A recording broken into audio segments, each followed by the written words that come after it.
Hello, can you hear me? Yes, I can hear you now. Yes, I can hear you now. So you Okay. may actually have to summarize. Okay. I hear Okay. you. All right. Yes. So that's fine. So I guess it's from his end. then of course, abuse of artificial intelligence, right? Follow AI security best practice for software development, advanced detection technique, right? To detect manipulations in AI training and monitor third-party software vendor, right? So critical, these are the vulnerable critical infrastructure within the financial space, right? Core banking applications, payment processing, ATMs where applicable, online and mobile banking apps, even microfinance bank now do not have mobile banking, the financial market exchange, customer data repository, third-party vendor system, card payment system, as well as cloud services and data center, right? So I mentioned there's some challenges earlier and what we can do to actually mitigate them. That's so just to mention them again, right? Complexity of financial system, regulatory compliance. This is very, very key, right? Most financial institutions are actually facing some challenges as it relates to meeting up with regulatory compliance, right?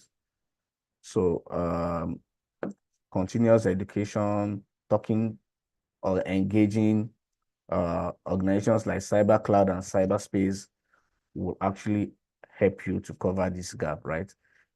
They offer technical support services and professional service that will actually help financial institutions meet up with their regulatory uh, compliance duties, right? Challenges are also based on the sophistication of attack, balancing security with user convenience, budget and constraint for cybersecurity programs. So this is also a key challenge, right? As much as most financial institutions want to do very good things, they have good plans and all of that. So the budget to actually take care of the cybersecurity programs is most of the time not usually sufficient. This really needs to be looked at top management level, right? Low user awareness and customer education. I've mentioned this and again on this call. This really, really needs to be worked on within the financial institution space, right?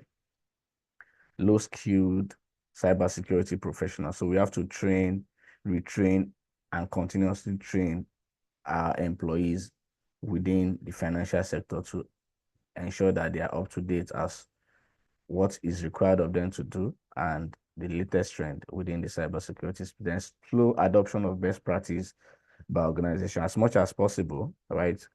Financial, especially for financial institutions, we must quickly adopt best practice, right, as it relates to cybersecurity. So I'm sure we all know all of this. These are some compliance and regulatory requirements for financial institutions. There are regulations by CBN, by data protection, for PCI DSS, anti-money laundering, bank secrecy, Financial Industry Regulatory Authority, and Consumer Financial Protection Bureau, right?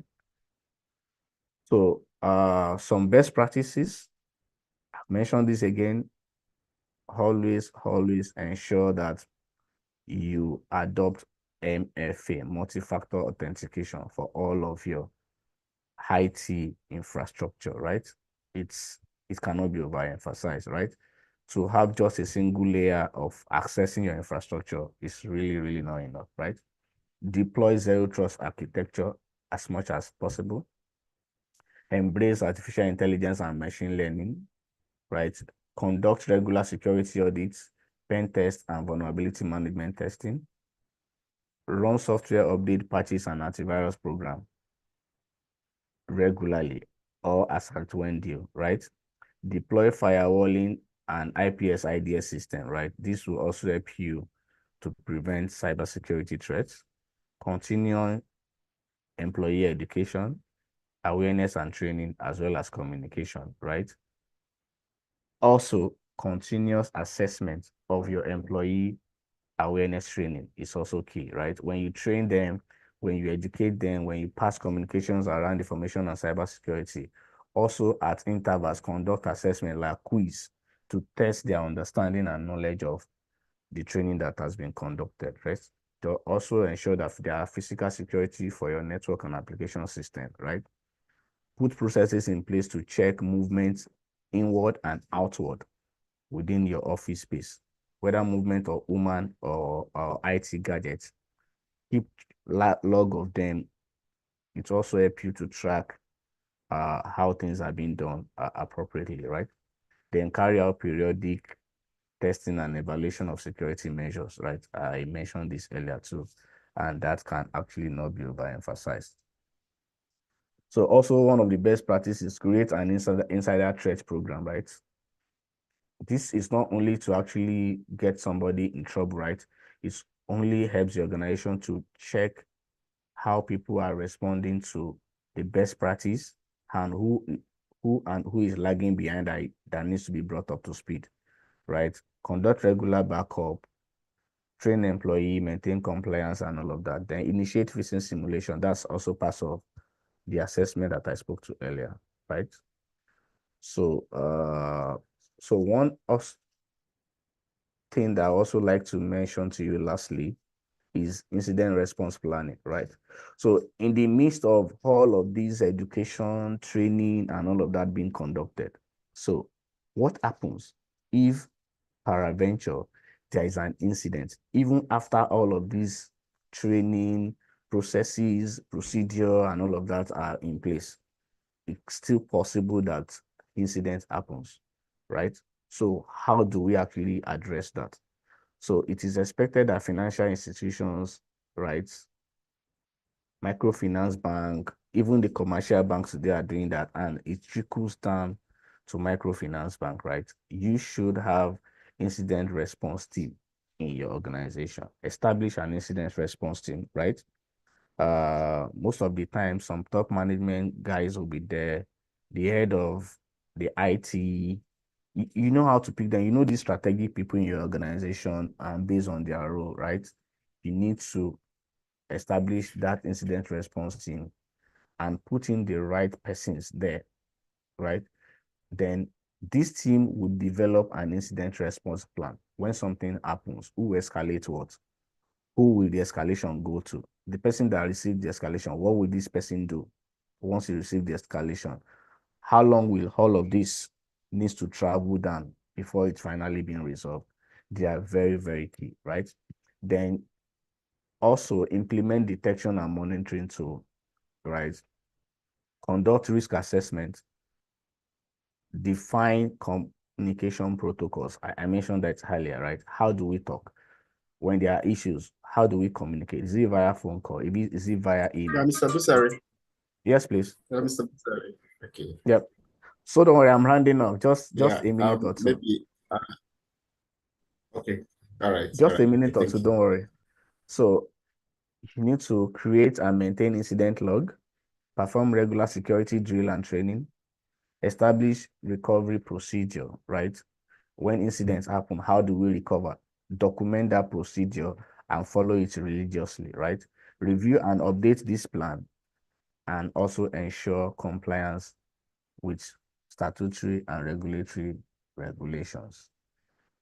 Okay, so this is just the concluding part, right?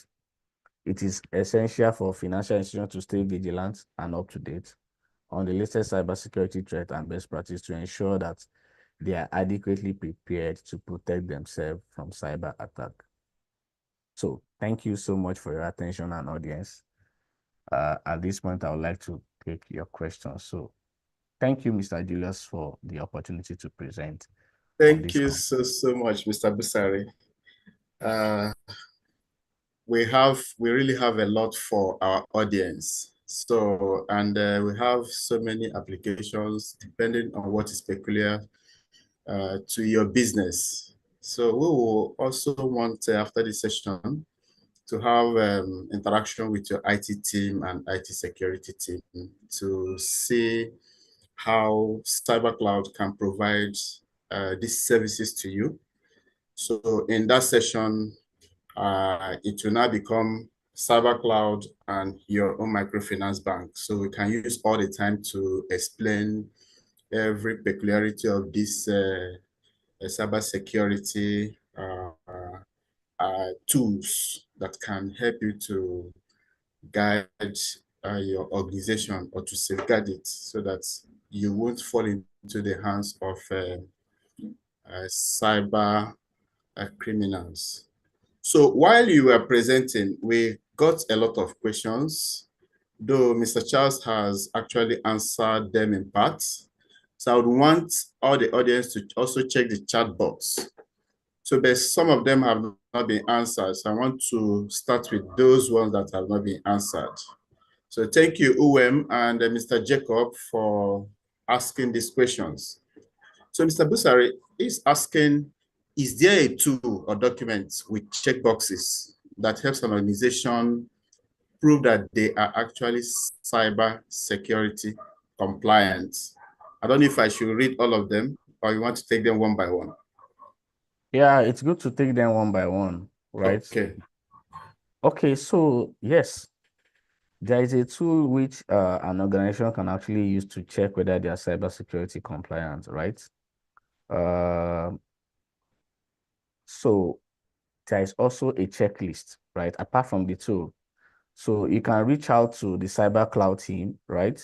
After this session, we'll come up with that for you, right? You give you that checklist, you run that assessment in-house, right? With that checklist, if you do an honest assessment of your tool, of your infrastructure, then you will know that, okay, yes, we are complying or we are not complying. Then areas where you are not complying, you can always reach out to the cyber cloud team and things can be taken up from there. Yes, there are tools for that. So what really happened is that most of these tools on the high level, they are expensive, right? But there are some low level tools that the microfinance institution can actually adopt and set up, right? So we can actually take that up after this call. I hope that answers the question. All right, thank you very much. So the second one is, it said, how can we balance security and user experience when implementing multi-factor authentication? Said you can throw more light on this. Okay, so we can balance cybersecurity experience with MFAs, right? How? Okay, so there are some multi-factor authentication tools that your authentication comes in via SMS, via emails, or a combination of both, right? And even in some instances, your authentication comes via some other platforms, right? So it depends on what you choose or what the organization wants to embrace, right? So, but it's really, really important for us to embrace another level of authentication outside the regular one within the cybersecurity space. It will help us reduce the threat landscape. I hope that answers the question. Okay. Thank you so very much, Mr. Busari. Thank you for that extensive presentation. So without taking much of your time, I want to introduce Madam Laurel Onumon. She's the head Cyber Cloud Platform Limited business unit. So I want to call upon her for a closing remark. Thank you, madam. All right, thank you, Mr. Busari, for the presentation, Mr. Charles Ovier, and our able coordinator, Mr. Julius Duru. I hope our audience are able to get insights from the presenters and from today's section.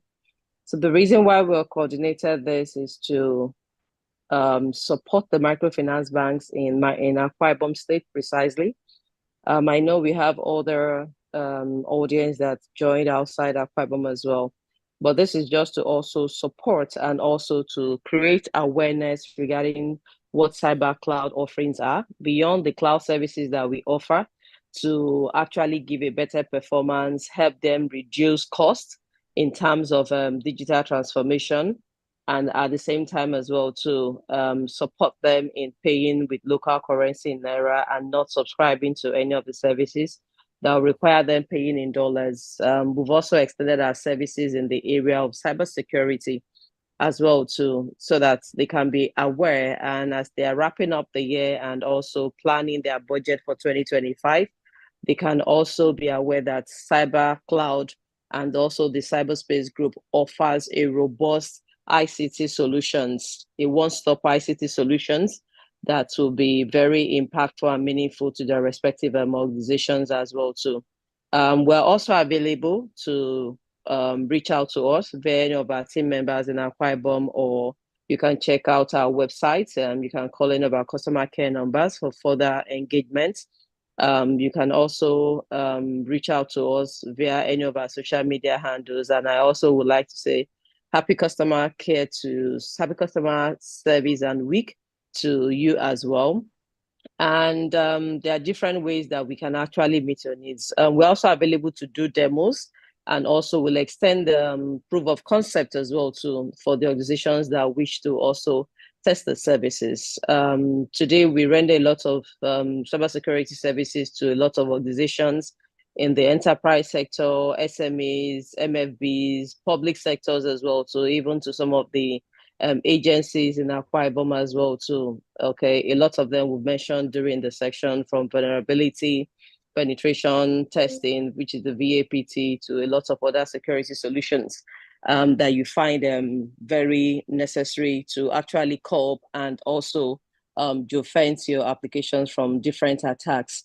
So you can reach out to us via any of our team members that have been engaged you. You can reach out to us via any of our numbers on social media platforms and also our website, and we'll definitely, engage you one-on-one. In terms of value, you can be rest assured, looking at our success stories and case studies, there are lots of referrals that we can refer you to. Feel free to reach out as well too, and I'm sure you'll get a lot of positive response about solutions that we offer that will be very impactful to your organizations as well too. So on this note, I would like to say a very big thank you for your time. I know we spent a lot of time here, about over an hour, talking about cybersecurity. We'll have more of this before the year runs out, maybe version 2, and we'll keep having this as well too, so that people can be more aware, perceptions can change, and then informed decisions can be taken in your respective organizations. In wrapping up, I don't know if anybody from the audience, from our listeners, if you have any question beyond the ones that have been dropped on the chat. If you have any and you cannot remember now, please, we'll engage you after the section, and please feel free to please share your concerns with us, and definitely we'll meet your need. So on this note, thank you for your time and enjoy the rest of your day. Thank you.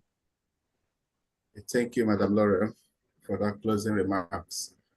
So we want to thank everybody for honoring our invitation today.